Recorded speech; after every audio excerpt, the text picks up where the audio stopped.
Hello, everybody. Hello, everybody. Welcome to another edition, or the first edition of the fourth season of the Mental Conditioning Gym. I'm very, very, very excited to be here. It's been a little while since we've been here doing the show. We do obviously adding a couple of new wrinkles. My name is Elliot Allen, host of the Mental Conditioning Gym. Some things never change.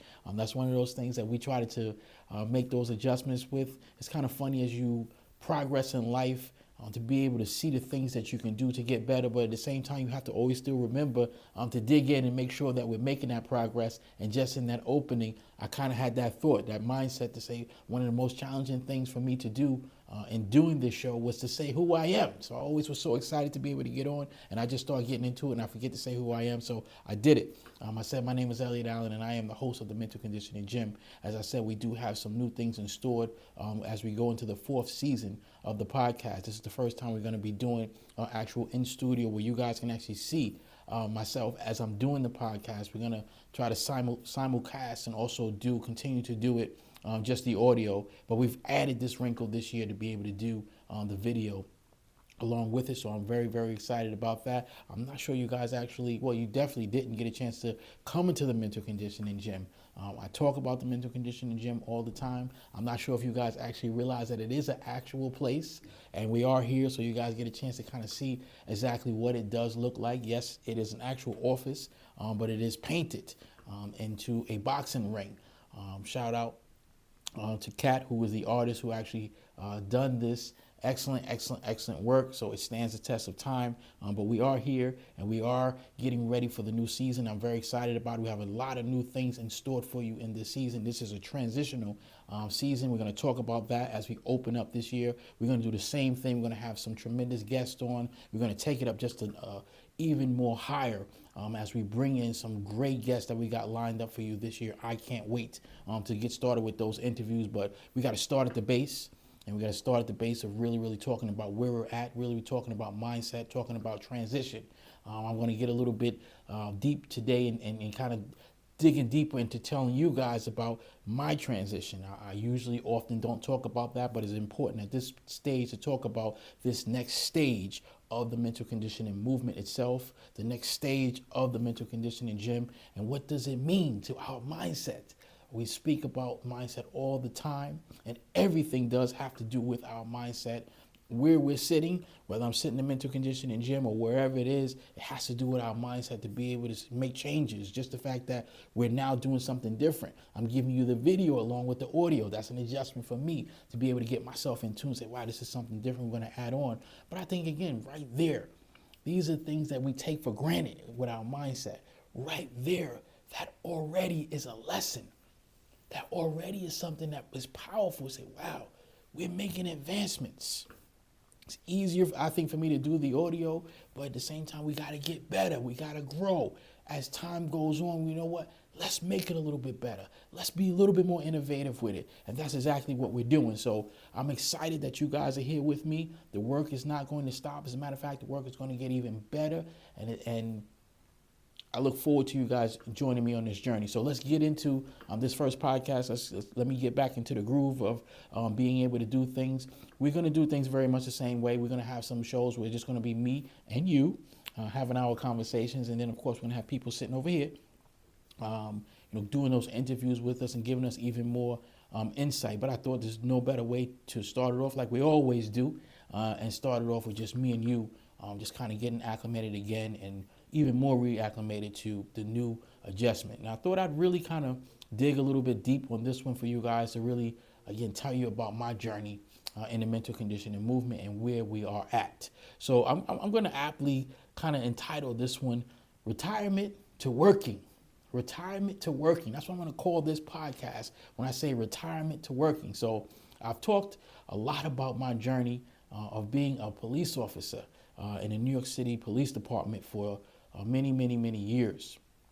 And that has been the battle of me creating the mental conditioning movement, trying to put the time into the mental conditioning movement along with, dedicated myself to being the best possible police officer that I can be in the New York City Police Department. And it's been a hell of a challenge to be able to do that. It's been a hell of a challenge to be able to balance that, and then also to balance, my number one passion, which is my family, my wife and my children. Let's also have to balance those things, and family life, and balancing those things, and coming along with the challenges and balancing all of those things. But at the same time, knowing that I have a great deal of passion to do this mental conditioning movement, to do this podcast, to do the training that we do here in this gym, to do all the different projects that we do throughout the mental conditioning movement. Those projects include Couples Night of Love. Those projects include going up to Muhammad Ali's camp and doing all those different camps that we're doing up there, that we do. The Family Fun Challenge. Over the years, we've done so many different events that really are mind-setting, mind-trending events that I kind of do it just a little bit different for people to really understand how important our mindset is, and how important us training our minds, and what does that mean to us. And that's the key, for us to understand it. I often obviously get to answer the question. If you've been following us, if you've been following me on different interviews, that's the first question people always ask, well, what is mental conditioning? So I'm asking myself that question today in the mental conditioning gym, and I tell them all the time, everybody knows, the good news, everybody knows exactly what mindset is, and we talk a lot about that, mental wellness, we talk a lot about that. But the job of the mental conditioning movement is to really give everybody an understanding. I can't say that word loud enough, to give everybody an understanding of what it means to be able to train our minds, to be able to have clarity in our lives, to be able to get to where it is that we want to go. In order for us to drive our cars each and every day, the most important thing is what? Obviously, you have your brakes to stop the car, but the most important thing really is to be able to see out of your windshield. If you can't see out that windshield, it's winter time here, and it's been snowing a little bit. And one of the first things I had to do this morning when my wife left for work, I got up and I made sure that I cleaned her windshield off and cleaned off her car. Because you cannot drive if you cannot see out of the front. Clarity is the most important thing for us to get to where it is that we're trying to go, literally and figuratively. And that goes very much so with our mindset. We have to be clear with our direction before we can move forward. Oftentimes, with our mindset, that's one of the things that we take for granted. That's why I use the simple things to say, you know what, let me show you simply. That is a mindset thing. It's not a physical thing.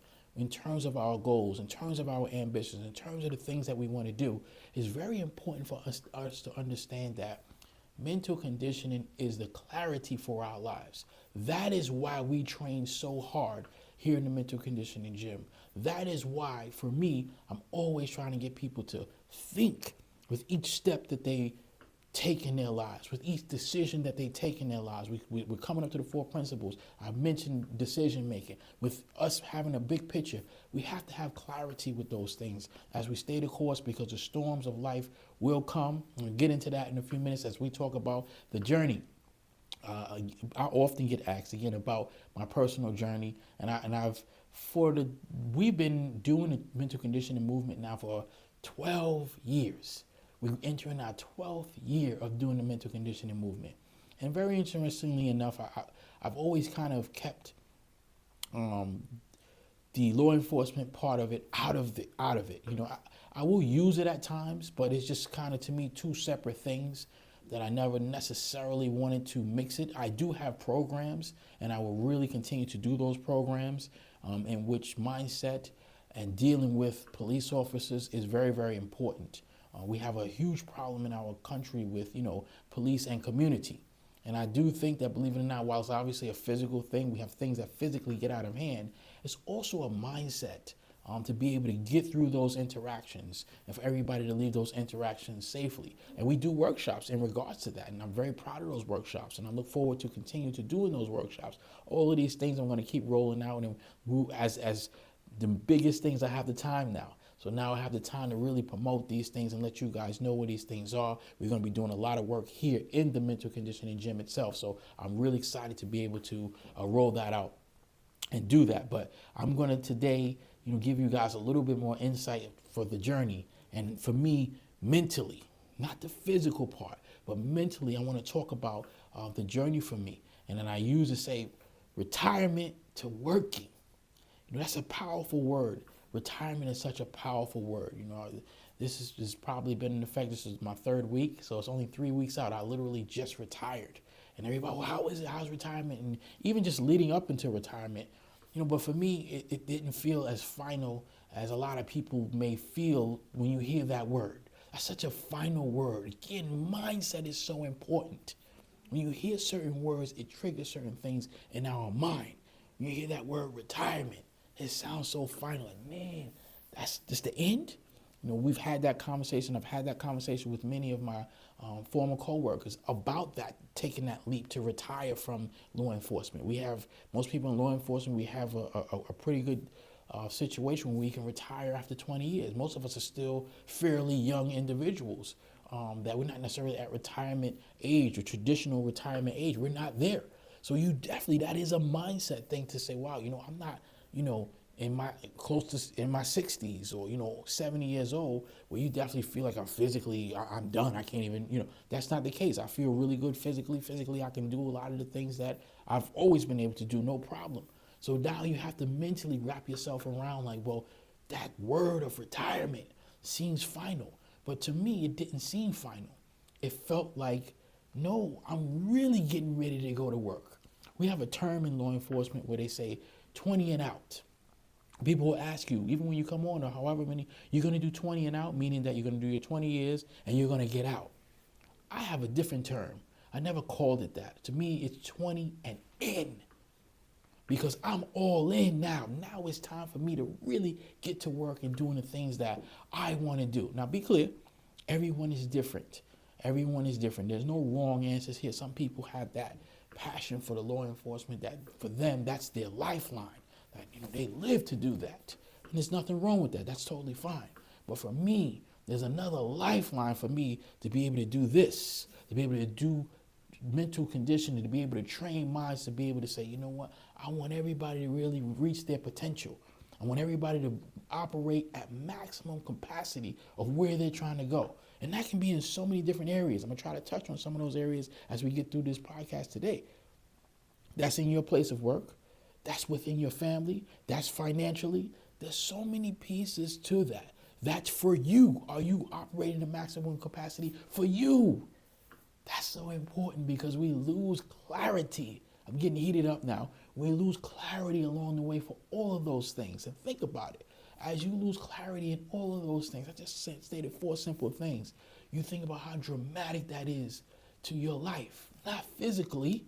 In some cases, yes, it does manifest itself in physical form. But more than anything, it's the mental aspect of losing clarity in those areas. When you lose clarity of self, we're in serious trouble. When you lose clarity of your family, we're in serious trouble. When you lose clarity of your finances and financial situations, we're in serious trouble. When you lose clarity of your career and what it is that I want to wake up and do every day, we're in serious trouble. Now, no one is that good, nobody, that you're going to always have clarity in these areas. You're going to have uncertainties in these areas. But that's where the 4th principle of mental conditioning comes into play, where we have to learn how to stay the course and get through it. To me, as I get into a little bit about my career, the 20 years for me is really a battle of staying the course. That's a hell of a long time to stay the course. But that was a true test for me to say, okay, I know there's more for me. When I started in the New York City Police Department 20 years ago, I didn't know that I was going to do the mental conditioning movement. I didn't know that. But I knew that it worked for me. People always ask, that's another question people ask all the time, well, why did you become a police officer? No, I don't have one of those stories. Traditional stories. It's not a movie for me. I don't have one of those stories where it's like my father was a police officer and I was so, I really wanted to do that because of my dad and my family legacy. I don't have anybody in my family that is a police officer. None. I have friends that I know that were police officers, but that never really, I remember one time getting into a huge argument about that. Somebody was like, you a cop because, some of our guys that we know, absolutely not. I have my own race to run, so I don't follow no one in that aspect. I had my own career. Before I became a police officer, I was a computer engineer working in New York City. I didn't necessarily enjoy that, but that was a path that I took at that time. I had to stop doing that because I came to a point where I was going to get married. I wanted stability in my life. I stayed the course through that. Think about that. Think about how life is. 7 years I was a computer engineer. Didn't like it, but it was something that worked for me. I knew that I was learning new things. That's the start really of mental conditioning. Even though I didn't know that, I saw a different mindset. I saw things differently. I come from a blue collar working family. My dad worked for the post office for 40 years. My mother worked for the telephone company for like 25 years. And they just were blue collar workers. I don't know nothing about, executive being down on Wall Street. I didn't know nothing about that. I wasn't raised with that type of atmosphere. But for me, when I went out there and when I became a computer engineer, I was in a shirt and tie every day. I was in every building in Manhattan, in lower Manhattan, all the way up, into the 60s. And this is the heart of Manhattan. I was in probably every single building. I worked a lot. And I saw a different mindset. That was the beginning for me of like, wow, this is different. I didn't know how to process it, but it was different. I know I didn't like it. I didn't like working on computers. It wasn't fun for me. But I knew that I had to stay the course. There was certain things that I was seeing. When my wife and I got together, I knew that I was going to get married to her. And I knew that we were going to have a family. And what happened was the business was starting to get loose.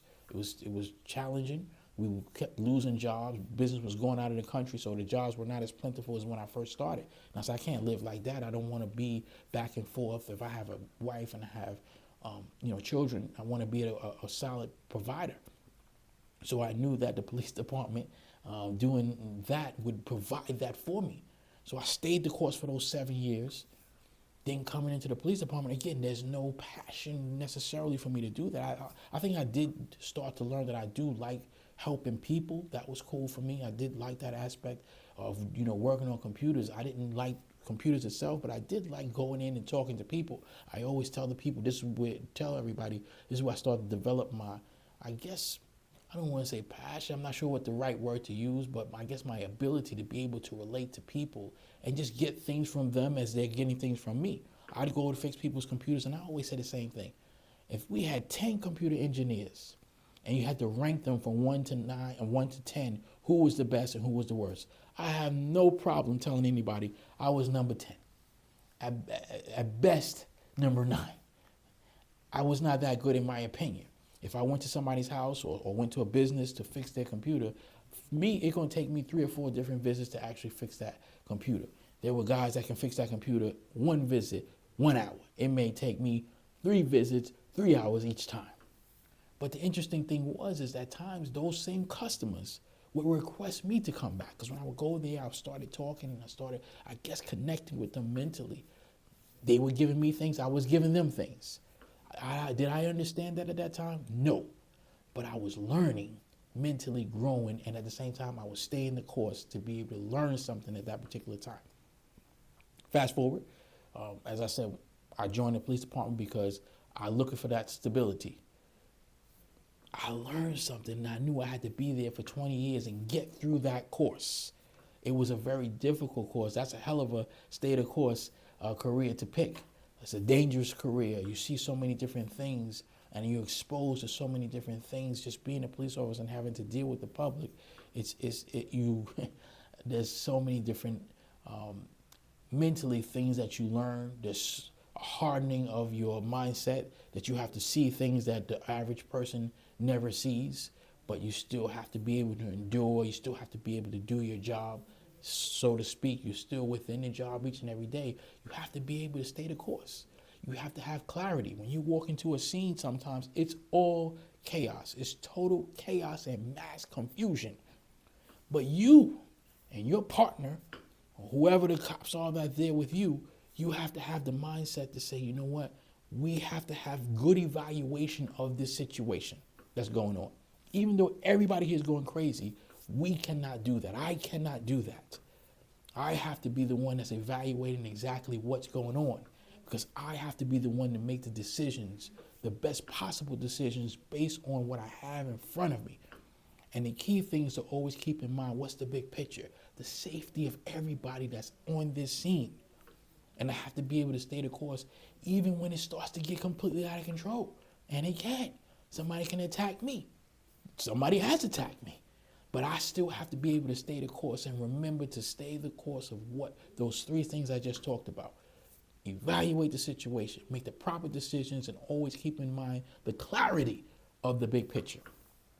The police department and the law enforcement career taught me that, or reinforced those things.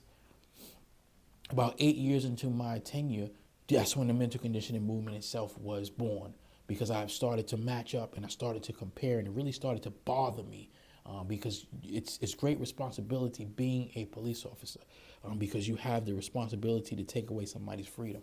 And that's something that I never took lightly, and I think that's a very, very serious thing.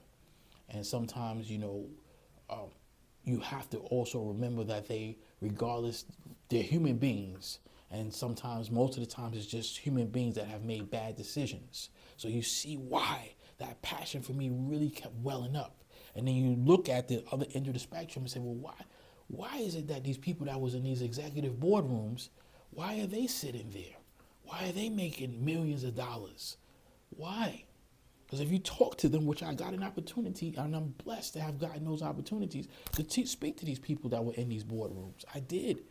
And they were gracious enough to have conversations with me. And then I realized in some cases, with all due respect to them, that they weren't necessarily the brightest people in the world. You didn't leave the room sometimes like, man, this person is just on a different level in terms of their sharpness in life and their decision making. Not really. It's just their mindset of being able to have clarity in their lives. The decisions you may think is bizarre, but they were clear in where they were going. That's where the mental conditioning movement for me really formulated. That's a question that people always ask again. Where did it come from? So that's a lot of where it kind of came from, is just seeing so many different aspects. I've been blessed enough to be put in different extreme careers and different situations in my life that are so vastly different. And so because of that, I really explored that. Like, why is that? That's really weird to me. Like, what's the difference? What's the difference with that person in the executive room and the person that's in a jail cell? Remember when I said where we are sitting is determined by our mindset. And there was no greater front seat than I've been able to experience in just those two careers alone. And I've experienced so many other different extreme circumstances throughout my life. And those are things that, again, for me, you had to be able to stay the course. Even just having a family, for me, my family is the most important thing for me. My wife and my two boys are so important to my life. But it took me a long time to get to that point where I had a wife and I had children. It took me a long time. It was a very lonely journey for me to get to that point. So I experienced, the loneliest of the loneliest, not being able to go out there and get a date and things of that nature. So I seen that. So now that I have, a great family at home and the things that I've always dreamed about having, I still can reflect mentally on like, man, that's such a journey. And a lot of it is just my mindset. What was my mindset when I was struggling out there to find a partner? As opposed to, when I finally got a partner, and how did I seize that moment? And how do I continue to seize that moment? How do I continue to grow my family? How do I continue to be, the best possible father that I can be, the best possible husband that I can be? Is it always clear? Absolutely not.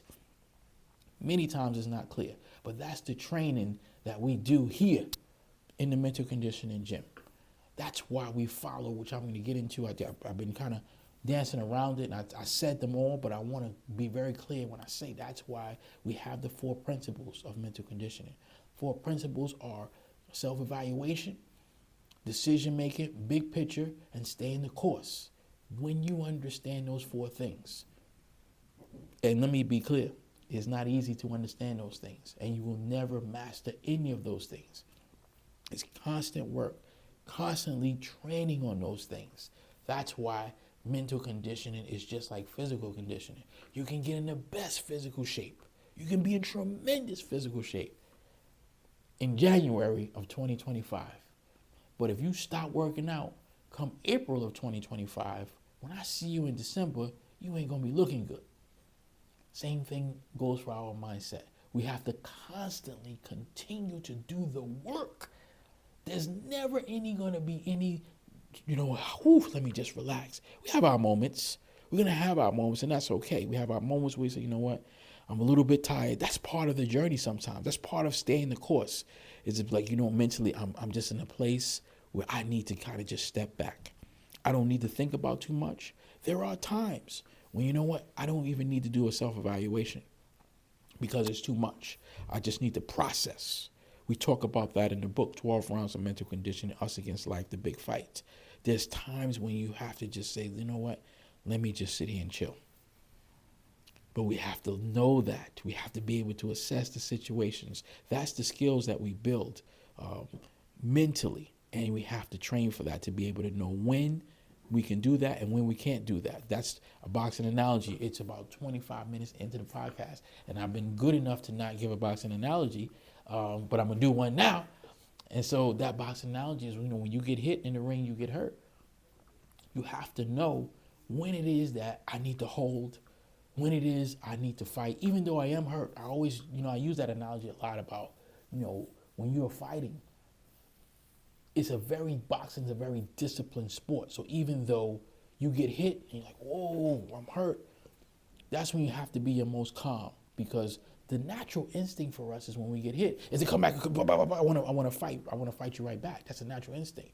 But that's really not the best form to combat that situation.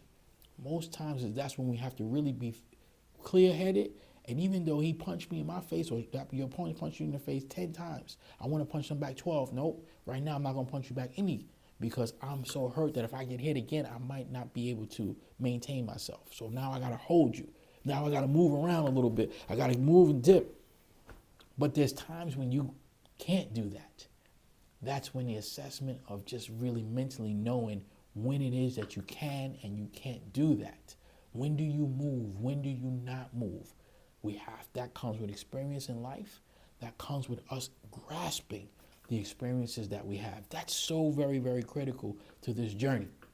And it was a critical part for my journey of getting through those 20 years in the police department. And there's been some very difficult spots early on, just really being, from a rookie on, just really working really hard, just the straight streets. First 10 years of my career, I just was in, one of the more violent precincts in New York City. And it was tough, man. It was just tough.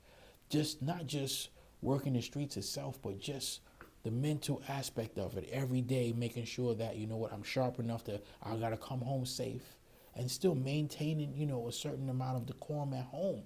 You have to come home and not bring that to your home. I did the best that I could, with that. And you're still trying to navigate life, finances. You're still trying to navigate your finances. Everything is new. You got a house and you have kids, and you having to be responsible for your whole household and making sure that you make those decisions. All of these things are new. How do you balance all of these things? Remember what I said, clarity, it doesn't just come with, I'm clear. Nah, it's never going to be clear. Even this transition now, going from retirement to working, there's some unclarity, there's some things that are not clear. But when you stay the course, they become more and more clear as you stay the course. And with experience, you recognize that. The clarity, you start to recognize it. But here's the piece that's very, very important. And that's why I like having guests on the show too, but I'm the guest today because through examples is where you really start to see the clarity in people's lives and the decisions that they make in their lives. As we go through this year, as we start to get our guests in here, I want you guys to really highlight and listen to these guests as they tell their stories. I often am amazed as I'm sitting here and I'm interviewing people, and I have to keep my head to still continue to stay focused on the interview, but sometimes they're telling you things about their journey that you're like, wow, how did you even make that decision? I tell people all the time, I like to watch documentaries. Watch your documentaries. When you watch documentaries about people that are very, very successful, who do you admire? Who's out there that you admire their career, their journey? Listen to their story. And you're like, wow, I'm not going to lie. Like, the decisions that you had to make, I don't know if I could have made that decision. And maybe you couldn't under their circumstances, but the key is under your circumstances, through your self-evaluation, you're going to be able to make decisions that this person over there couldn't make, that person back there couldn't make, that person over there couldn't make. That's the beauty of self-evaluation. That's why the 4 principles are so important, because when you understand it, it's a beautiful thing, because you start to see, like, wow, I got through that. I got through 20 years in the New York City Police Department. I didn't know if I was going to be able to do that. Because again, I didn't have the passion. Like now, I'm in my passion. I'm in my groove. Like, man, I'm in my gym right now. This is exactly what I want to do. To be able to get up and go to work every day like, I don't really want to do this. But I know that I had to get through it. That clarity, that was clear to me. Even though that's not my passion to be here. It's not my passion to get in this police car and go to these people's houses because somebody is beating on something. I don't want to do that. That's even hard for me to say, admit that that's what I had to go through for 20 years. That's not, that was, again, and I want to be clear, I'm not begrudging people who enjoy doing that. We need that. That's important. And that's a good thing because those people are operating their passion. But that wasn't it for me. But I still had to get through it. And the greatest compliment that I can get is that somebody like, really, that's how you felt about it? That's good, because I know that I was able to stay focused and my big picture, because I know that I had to get through this phase, allow me to stay professional, to stay sharp, and to do the things that I need to do that the average person doesn't even really realize, like, he don't want to be bothered with this. That's when, you're using all the aspects. And that's why I said it's such a beautiful thing when you understand the 4 principles, because it puts you in a position to do things that you're like, man, not only did I get through that, but I got through that in ways that, I'm very proud of that. I prided myself, as I said, I use that same example in computers. You would have never known that I hated computers. When I went to visit my clients to go fix their computer, you would never know that. You would swell, man, because they would call. I couldn't believe it.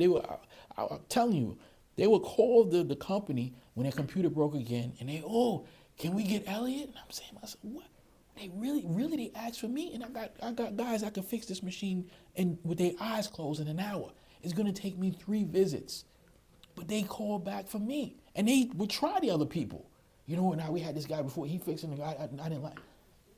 That to me is so powerful, but that to me derives from understanding the 4 principles of life, which I didn't understand it at that time. It was not on the listing for me that it was in front of me and packaged. But I was following the 4 principles unbeknownst to me, having a good self-evaluation, really making decisions based on my big picture. I just want to do the best job that I can do and get out of this what I need to get out of it and learn what I need to learn to get out of it. That's critical as we go forward in our journey. So that was the journey for me to be able to get through being a police officer for 20 years. And so the beautiful part about that is that the clarity always remained clear to me. The goal always remained clear to me. So as it came time, and I'm going to end it kind of on this part, as it came time, as we got close to the end, it was tough because I would get a lot of questions from people, particularly who had the same amount of time as me or more time than me, and they could retire. And that's a big question. Once you reach a certain level of years on a job, people start, are you going to retire? And it was never something for me that I was like, never. It was always yes. It almost became a point to where I would not even answer people because they couldn't be like, you going to retire? Yeah, I'm going to retire, and I don't even have to think about it because that was always such a clear point for me. The clarity was always there because of my self-evaluation. I never fooled myself to say, I enjoy doing that. I can do it, and there's certain things that I can bring out of the job that I enjoyed, but I know the overall clarity, and I was able to find something in the mental conditioning movement where this feels different. This feels different. Does it sound like something else that we go through in our lives and our relationships, our personal relationships? We're going to get into all of this as the year goes on. I'm excited. I'm laying a lot of seeds and groundwork to be able to grow in our personal relationships. We're trying to find that personal relationship that we're trying to go through. How do you find that person? How do you feel about, you dated this person, you dated that person? And we do have clarity with it. There's something about this person that I feel something different. I feel something different. They may ask me to do something I don't normally like to do, but when they ask me, I could do it. That's the clarity there. And we fight that because I don't normally like to do that. But when this person be asking me to do that, I do it. But that's clarity. Embrace that mindset, embrace that clarity, because there's something there for you to be able to make sharper decisions. That's where, again, things do get a little murky, even in what appears to be like it's not really a bad thing, but I'm a little bit unclear. That can make you lose your self-evaluation at times. You have to decide that now. Now, is it something that this person is asking you to do some things that I don't normally like to do that? Is that so detrimental that you lose yourself? Self-evaluation, decision making. Decisions are never going to be easy, but they're going to be clear. You'll know. You know what? I normally don't like to go to the movies, but this person likes to go to the movies. But you know what? I enjoy going to the movies with them. That's clear. Or I hate going to the movies. I'm never gonna enjoy that. That might mean I like them, but that ain't gonna work out for me. It's clear if you sit down and understand the 4 principles about your big picture. Can you stay the course on that one? I was able to stay the course for 20 years, and I'm super excited to say this is it. I've retired, and now I'm in full time to be able to get to work doing the mental conditioning movement, to be able to do all the programs that we're really looking to roll out, to be able to get all these guests in here that we want to roll out. I look forward to seeing people come into this mental conditioning gym and do the training, because I have the time to be able to do it. There's nothing more exciting than having that clarity in your life as you move forward. And that's what we train for. We train to have that clarity so we can push forward and say, you know what? Not easy, but I'm real clear with the direction that I'm going. And I'm real clear with the direction of the mental conditioning movement. I'm very clear with the direction of the mental conditioning gym and the projects that we are pushing forward for in the very near future. I thank you guys for all the support throughout these 4 seasons, I should say, just to get to this point in the 4th season of the Mental Conditioning Gym podcast. Get in line. We got a lot more to go. So many different things that we're working on. We're very, very, very excited, and I can't wait. We're going to start to get our guests in here, as I said, and we're going to continue with this journey to be able to push along as we close one chapter. As the bell rings for the chapter of the NYPD, New York City Police Department, the bell hits again to start the round for the mental conditioning movement and the mental conditioning gym. My name is Elliot Allen. Thank you again for listening to the Mental Conditioning Gym podcast, and get ready, because here we come. Here we go.